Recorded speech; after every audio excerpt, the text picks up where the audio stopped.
आदाब, नमस्ते, सत श्री अकाल दोस्तों। मैं तबरेज़ मुंसरी आपका फिर एक बार बहुत बहुत स्वागत करता हूँ हमारे इस यूट्यूब चैनल में, जिसका नाम है बिंदास बोलो। हमेशा की तरह इस बार भी मैं एक नई और अद्भुत कहानी के साथ आपके सामने पेश हुआ हूँ। ये कहानी मुंबई की है। 5 अक्टूबर 2006 रोज़ की तरह मयंक मरीन लाइन स्टेशन पर सुबह की पहली ट्रेन पकड़ने के लिए घाई घाई में भाग रहा था। उसको ऑलरेडी थोड़ा सा लेट हो गया था रोज़ के टाइमिंग के हिसाब से, और वो जैसे ही स्टेशन के ब्रिज के ऊपर पहुंचा, उसने देखा कि ट्रेन आ चुकी है और वो और ज़्यादा अपनी स्पीड बढ़ाया उसने ट्रेन को पकड़ने के लिए कि ट्रेन मिस ना हो जाए। भागते भागते अचानक उसके पैर में कुछ लगा और वो गिर पड़ा। उसके गिरने की वजह से उसके हाथ में कुछ सामान था, वो पूरा थैली फैल गई, पूरा थैली में से सामान यहाँ वहाँ। वो सामान उठाकर थैली में समेटने लगा और उसने देखा ऊपर से ही, ब्रिज के ऊपर से उसने देखा कि इसकी ट्रेन चली गई। वो बड़ा चिढ़ गया और चिढ़ के उसने देखा कि पैर में क्या लगा उसके। तो उसने देखा तो वहां पर एक आदमी सोया हुआ था पेट के बल पे, यानी उल्टा। वो देख के बड़ा गुस्से में आ गया कि इसकी वजह से मेरी ट्रेन मिस हो गई। अगर ये मुझे लगता नहीं तो मैं अभी ये ट्रेन पकड़ लिया होता। मयंक उसके पास में गया और मयंक ने जाकर उसको चिल्लाने लगा और उसको हिलाने लगा। वो हिल नहीं रहा था, कोई मूवमेंट नहीं कर रहा था। मयंक ने उसको गुस्से में उसको पलटाया और सीधा करा। देखा तो उसके पेट में खून का निशान था, यानी कि खून उसके पेट से बहुत सारा निकल चुका था और उसके शर्ट के ऊपर अंदर की तरफ गई हुई एक चाकू का निशान था। वो बहुत घबरा गया देखकर, उसने तुरंत पुलिस को फ़ोन किया। पुलिस मौका वारदात पर पहुंची और पहुंचने के साथ पुलिस ने मयंक का स्टेटमेंट लिया, क्या हुआ क्या नहीं हुआ कैसे हुआ, सारा स्टेटमेंट लिया। लेने के बाद में पुलिस ने वो जो डेड बॉडी थी, वो डेड बॉडी को अपने कब्जे में लिया और उसको पोस्टमार्टम के लिए भेज दिया। अब पुलिस की इन्वेस्टिगेशन यहाँ से शुरू हो गई। पुलिस को कुछ भी पता नहीं चला वो लाश के बारे में। बहुत मुशक्क़त के बाद में पुलिस वालों को सिर्फ इतना पता चला कि ये एक रिक्शा चालक है, इसका नाम है विजय गाउत नाम है, और उसकी एक बीवी है और 2 बच्चे हैं। और इसके घर का एड्रेस मिला पुलिस को, जो वहीं पर आसपास ही कहीं पर रहता था, यानी मरीन लाइन स्टेशन के आसपास ही कहीं पर वो रहता था। वो एक टैक्सी चालक था। अब उसकी लाश वहाँ पर कैसे आई, क्या आई, वो कुछ पता नहीं चला किसी को भी। और परिवार वालों से मिली पुलिस, और पुलिस ने परिवार वालों से पूछा कि उसकी कोई दुश्मनी थी, कभी किसी से कोई नाराज़गी, कोई दुश्मनी। उन लोगों ने बताया कि वो एक सीधा साधा इंसान था, सुबह घर से निकलता था, रात को घर पर आता था और पूरा दिन वो टैक्सी चलाता था। उसकी किसी से क्या दुश्मनी होगी। अब ये हुआ 5 दिसंबर 2006। उसके तुरंत बाद यानी कि 14 दिसंबर 2006 को एक और चर्चगेट स्टेशन पे लाश मिली पुलिस को। किसी का फ़ोन आया कि ये चर्चगेट स्टेशन पे एक लाश पड़ी है। पुलिस मौका वारदात पर पहुंची और इसका भी ठीक उसी तरह कत्ल हुआ था जैसे विजय का हुआ था। पुलिस ने उसको भी ताबे में ली और उसको भी पोस्टमार्टम के लिए भेजी। इन दोनों लाशों में कुछ चीज़ें कॉमन थी, जैसे कि एक चीज़ तो ये थी कि ये दोनों लाशों के साथ में बलात्कार हुआ था, यानी कि ये लोग आदमी हैं फिर भी इनके साथ में एक बलात्कार टाइप का यौन शोषण हुआ था इनके साथ में। पोस्टमार्टम की रिपोर्ट आई और रिपोर्ट में पता चला कि दोनों का जो कत्ल किया गया वो सेम एक ही तरह से कत्ल किया गया। एक और चीज़ इन दोनों के मर्डर में सेम थी कि उनकी बॉडी के पास से एक बियर का टिन का डब्बा मिला। यानी ये जो विजय था उसके भी लाश, फर्स्ट वाला जो मरीन लाइन स्टेशन पर मिला था और जो दूसरा जो चर्चगेट स्टेशन पर मिला था, ये दोनों के पास से टिन मिली, बियर की टिन। पुलिस को लगा कि ये महज एक इत्तेफाक की बात है, शायद ऐसा हो सकता है कि यहाँ पर भी ऐसा हुआ होगा इत्तेफाक से और वहाँ पर भी ऐसा इत्तेफाक से हुआ है। बाकी पुलिस ने कुछ खास इसके बारे में नहीं सोचा, ये एक इत्तेफाक के सिवा और कुछ भी नहीं है। अब तक पुलिस के सिर्फ नज़र में यही था। पर पुलिस को marine drive station, Churchgate station पर ही एक एक करके, यानी ये दोनों स्टेशन पे एक एक करके 7 लाश मिली कुछ ही महीनों के अंदर। अब पुलिस परेशान, शासन प्रशासन परेशान, और हर एक लाश के पास में बियर की टिन मिलती थी। पुलिस को एक वो निशानी थी कि ये बियर की टिन वाला मर्डर एक ही आदमी ने किया है, एक निशानी जैसी हो गई थी वो। और उन सब को भी उसी तरह से मारा गया था जिस तरह पहला मर्डर हुआ था विजय का, उसी तरह से सबका मर्डर था। एक ही स्टाइल, एक ही सेम हथियार, सेम जगह पे स्टेपिंग, और सबके साथ में वही चीज़ हुआ था जो विजय और वो सेकंड डेड बॉडी के साथ में हुआ था। यानी कि ज़्यादा से ज़्यादा लोगों के साथ में यौन शोषण हुआ था और उनका मर्डर कर दिया गया था। और उनके पास से बियर की टीन का डब्बा मिला था। पुलिस को समझ में आ गया था कि ये कोई साइको किलर है, कोई सीरियल किलर का काम है ये, उसके सिवा ऐसा कोई क्यों करेगा और क्या वजह हो सकती है। यहाँ से मीडिया और पॉलिटिशियंस दोनों पुलिस को परेशान कर रहे थे। बार बार पॉलिटिशियंस इन्वॉल्व हो जा रहे थे इसमें, और बार बार ये न्यूज़ चल रही थी मीडिया में, प्रिंट मीडिया में और टीवी पे, हर जगह ये मामले का ही चर्चा था।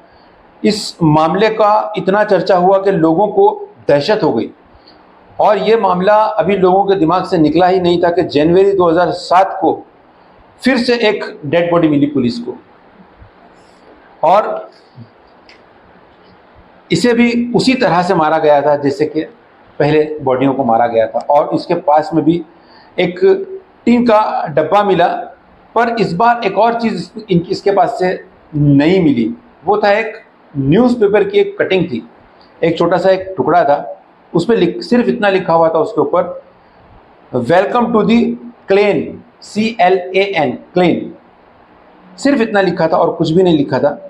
पुलिस को लगा कि ये शायद कोई जादू मंत्र वाला, कोई तांत्रिक मंत्रिक का चक्कर है। पुलिस ने वो जो न्यूज़पेपर का जो टुकड़ा मिला था जिस पे लिखा था वेलकम टू द क्लेन, उस पर बहुत ज़्यादा इंक्वायरी किया पुलिस ने कि शायद इसके ज़रिए कुछ हमको पता चल जाए, हम लोग आरोपी तक पहुंच जाए, कातिल तक पहुंच जाए, पर उसमें कुछ भी चीज़ पता नहीं चली।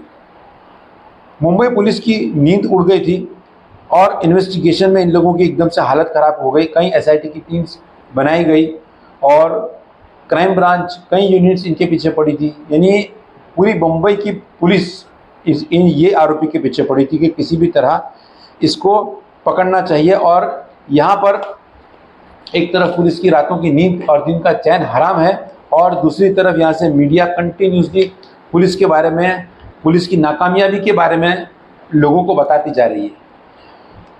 पुलिस को और ज़्यादा प्रेशर आने लगा।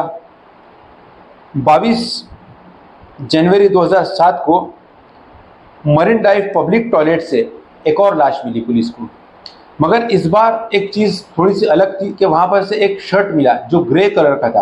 पुलिस ने वो टॉयलेट के बाहर जो लोग, गरीब लोग जो बैठते हैं, उनसे पूछताछ की पुलिस ने, तो पता चला कि ये एक आदमी का शर्ट है। वो आदमी ने ये शर्ट पहना था जो दशरथ राणे गैंग का आदमी था, जिसका नाम था रविंद्र कंटोले नाम था। पुलिस ने बिना समय गवाए रविंद्र कंटोले को गिरफ्तार किया और पुलिस ने उससे पूछताछ शुरू की। पुलिस की पूछताछ में उसने कोई चीज़ को कबूल नहीं किया। उसने लास्ट तक यही कहा कि मुझे कुछ भी नहीं मालूम और मेरा इसमें कोई भी इन्वॉल्वमेंट नहीं है। जनवरी 2008 तक पुलिस ने उसको कस्टडी में रखा और पुलिस ने कड़ी से कड़ी उससे इन्वेस्टिगेशन की, पर रविंद्र कंटोले ने कोई भी चीज़ नहीं बताया और सिर्फ वो बार बार यही कहता था कि मैं बेगुनाह हूँ। साइकोलॉजी टेस्ट कई कराए गए उसके, पर उसमें भी कुछ खास हाथ में नहीं आया। फिर पुलिस ने उसका एक नार्को टेस्ट कराया। नार्को टेस्ट, सिर्फ एक नार्को टेस्ट ये मामले में ऐसा था जिसमें रविंद्र ने ये कहा कि मैं 15 मामलों में इन्वॉल्व हूँ, यानी कि मैंने 15 खून किया हूँ। सिर्फ नार्को टेस्ट में उसने कहा। बाकी कोई भी पूरी इन्वेस्टिगेशन में उसने कहीं भी ये चीज़ को कबूल नहीं किया। हर जगह उसने डिनाई किया, मना किया। पर रविंद्र ने गुनाह लास्ट तक का कबूल नहीं किया। पुलिस ने ज़्यादा से ज़्यादा गवाहों को तैयार किया और कोर्ट में प्रेजेंट किया। सेशन कोर्ट ने रविंद्र कंटोले को आजीवन कारावास की सज़ा सुनाई। पुलिस ने अब राहत की सांस ली कि चलो एक ये आरोपी, इतना बड़ा सीरियल किलर पकड़ा गया है, अब हमको चैन से कम सोने मिलेगा। इतना ज़्यादा पुलिस परेशान थी ये मामले को लेकर। पुलिस ने जहाँ पर राहत की सांस ली ही नहीं थी कि कुछ ही समय बाद एक और मर्डर हो गया और फिर 4 मर्डर और हो गए। यानी कि जिसके ऊपर पुलिस को पूरा यकीन था, जिसके ऊपर पुलिस ने केस दी थी रविंद्र कंटोले को, वो हिरासत में है, पुलिस हिरासत में, जेल कस्टडी में है। मगर यहाँ पर एक मर्डर हुआ और एक के बाद फिर एक एक करके 4 मर्डर्स हो गए, और वो वैसे ही हुए थे जैसे पहले मर्डर्स हुए थे। और उसके पास भी एक टीन का डब्बा, बियर की टीन का डब्बा पाया गया। अब पुलिस और ज़्यादा परेशान कि हमने हमारा इतना एफर्ट्स लगाने के बाद में इतने बड़े आरोपी को हमने पकड़ा, और इतने बड़े आरोपी को पकड़ने के बाद में हमने जेल कस्टडी में डाला, कोर्ट ने उसको सज़ा दी, सज़ा देने के बाद में फिर ये क्या सेम वापस कैसे मर्डर हो सकता है। पुलिस इस चीज़ को लेकर परेशान थी कि यहाँ पर रविंद्र का जो वकील था उसने तुरंत कोर्ट को नोटिस दिया, और नोटिस देकर कोर्ट को ये कहा कि जब रविंद्र कंटोले के ऊपर ये सारे मर्डर के आरोप लगाए गए हैं और उसको एक सीरियल किलर बनाया गया है, उसको बियरमैन का खिताब दे दिया गया था, और ये बियरमैन का खिताब उसको मीडिया ने दिया था। बार बार मीडिया न्यूज़ चला रही थी, आरोपी पकड़ा नहीं गया था, किसी को नाम नहीं पता था, तो उस वक्त सिर्फ बताने के लिए, लोगों को समझाने के लिए मीडिया ने उसको एक नाम दिया था, वो नाम था बियरमैन। कोर्ट में रविंद्र के एडवोकेट ने कहा कि वो अंदर है, तो फिर और बाहर ये मर्डर्स हो रहे हैं, एक पहले हुआ फिर 4 हो गए, यानी 5 मर्डर और हो गए। इसका मतलब ये है कि रविंद्र बेगुनाह है। कोर्ट ने ये सारी दलीलें सुनकर, सारे एविडेंसेस को देखकर हाई कोर्ट ने उसको बरी कर दिया, छोड़ दिया। पुलिस परेशान हो गई, और इसके बाद में मुंबई में और कोई मर्डर नहीं हुए, इस तरह के मर्डर और नहीं हुए। मगर पुलिस आज भी ये मानती है कि रविंद्र कंटोले ही मर्डरर था, वो सीरियल किलर रविंद्र ही था। और रविंद्र का ये कहना है कि क्योंकि रविंद्र एक किसी गैंग से ताल्लुक़ रखता था पहले, और उसके प्रीवियस केसेस, पहले के कुछ केसेस थे, उनको देखकर पुलिस ने उसके ऊपर ये केस डाल दिया है, थोप दिया है। आज तक वो यही कहता है कि मैं बेगुनाह हूँ, मैंने कुछ नहीं किया हूँ। ये दोनों पक्ष का ये कहना है, पुलिस पक्ष का और रविंद्र का। और रविंद्र का ये भी कहना है कि पुलिस को आरोपी नहीं मिल रहा था, वो सीरियल किलर नहीं मिल रहा था, तो पुलिस ने लोगों को बताना था कि हमने किसी को पकड़ा, इसलिए पुलिस ने मुझे पकड़ के इसकी सज़ा दे दी। और रविंद्र ने क्राइम की दुनिया से तौबा कर चुका था, वो ये क्राइम की लाइन को बहुत दूर दूर तक छोड़ चुका था। उसकी वजह ये थी कि उसको एक लड़की से प्यार हो गया था, और वो लड़की से उसने शादी करके अपना घर बसा दिया था। और उसको जो इससे पहले किसी आरोप में जब उसको जब वो गया था, तो उसने इस्लाम कबूल कर लिया था, वो मुस्लिम हो गया था, और मुस्लिम होने के बाद में उसने अपना नाम अब्दुल रहीम रखा था। और ये सारी चीज़ों को उसने क्राइम लाइन को एकदम से छोड़ दिया था। रविंद्र आज भी यहीं मुंबई में ही रह रहा है, और वहाँ पर उसके जो एडवोकेट थे, उसके एडवोकेट ने एक इंटरव्यू दिया था, सारी मीडिया को उसने बुलाया। उसके एडवोकेट का नाम था सुशांत कंजूरामन। मीडिया को उसने ह्यूमन राइट कमीशन, आज़ाद मैदान में ह्यूमन राइट कमीशन के ऑफिस के पास बुलाकर उसने यही कहा कि कंटोले को पुलिस ने सीरियल किलर बना दिया, उर्फ बियरमैन का नाम दिया, और उसके अंदर रहने के बाद भी 5 मर्डर्स बाहर हो गए। तो ये इस बात की सबसे बड़ी दलील है कि रविंद्र कंटोले का ये मामले में कोई भी इन्वॉल्वमेंट नहीं है, और रविंद्र कंटोले को पुलिस ने गलती से अरेस्ट किया। और उसके वकील ने कमिश्नर साहब को भी लेटर लिखा, कमिश्नर साहब को भी कंप्लेंट डाला। A.N. रॉय साहब थे, उनको उसने खत लिखकर बताया ये सारा मामला कि रविंद्र कंटोले का इसके अंदर कुछ भी नहीं है। और फिर ऐसी भी सुनने में आई थी बात कि रविंद्र ने पुलिस पर केस फाइल किया था, पुलिस की भी कंप्लेंट उसने फाइल किया था। रविंद्र कंटोले अभी यहीं पर रह रहा है, अपने घर वालों के साथ वो रह रहा है। वहीं पर जब पुलिस ने विटनेसेस को खड़ा किया था कोर्ट में, उसमें से एक विटनेस थे जिसका नाम था डोंगरे, उन्होंने कहा कि मैंने रविंद्र कंटोले को एक लाश के बाजू में सोया हुआ देखा था। तो ये थी आज की पूरी कहानी। अब इसकी हकीकत क्या है ये मुझे नहीं पता, क्योंकि इसकी हकीकत कहीं भी आई ही नहीं है। उसके हाथ से और कोई मर्डर नहीं हुआ, यानी ऐसी कोई घटना नहीं सामने आई। ये एक बहुत अच्छी बात हो गई। और रविंद्र कंटोले का कुछ इंटरव्यू है, मैं आपको बताता हूँ, आप वो इंटरव्यू देखिए। पुलिस ने पहले आजाद मैदान वाले लोग ने मुझे बुलाया है। कभी की बात है? रोड से जा रहा था, यही महीना में, अगले महीने में। तो मैं वहाँ से जैसे जा रहा था दरगाह पे, तो वहाँ आए, मुझे पकड़े, बोले चलो गाड़ी में बैठो। जैसा गाड़ी में बैठा, मैं बोले सर कहाँ लेके जा रहे हैं? तो बोले नहीं चल कपड़े चौकी में तुझे DNI करने लेके जा रहे हैं। वहाँ DNI को लेके गए। DNI करने के लिए जब सा लेके गए तो पहले दिन एक दिन बिठा के रखे, चेक करने लगे।